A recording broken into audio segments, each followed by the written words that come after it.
Sa Benguet, umabot sa mahigit 25,000 ang bilang ng mga dumalo sa ginawang dakilang pamamahayag ng Iglesia ni Cristo. Nagpasalamat naman ang mga miyembro ng INC sa lokal na pulisya na tumulong sa pagpapanatili ng seguridad ng libo-libong bisita na nakibahagi sa aktibidad. Nagbabalik si Freddy Rolyoda. Naging matagumpay at mapayapa ang isinagawang dakilang pamamahayag na isinagawa noong gabi ng Sabado sa 16 na dako sa lalawigan ng Benguet.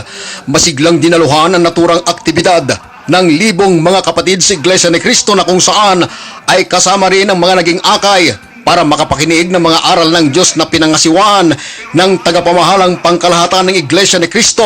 Umabot sa 25,341 sa kabuuan ang mga naakay ng mga panauhin na nakadalo sa nasabing pagtitipon sa iba't ibang dako ng Benguet.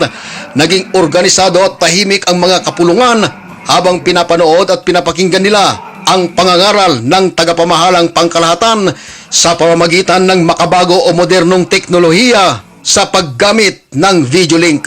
Matapos ang nasabing aktibidad ay naging maayos at mapayapa pa rin na lumabas ang mga bisita at mga kapatid sa bawat dako na pinagdausan ng pamamahayag.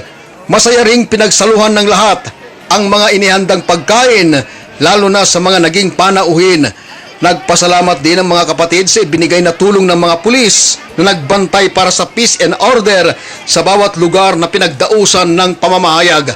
Mula dito sa Benguet Province, kasama sina Eugene Panuga at Buddy Rolyoda. Para sa Eagle News, Freddy Rolyoda, I am one with 25.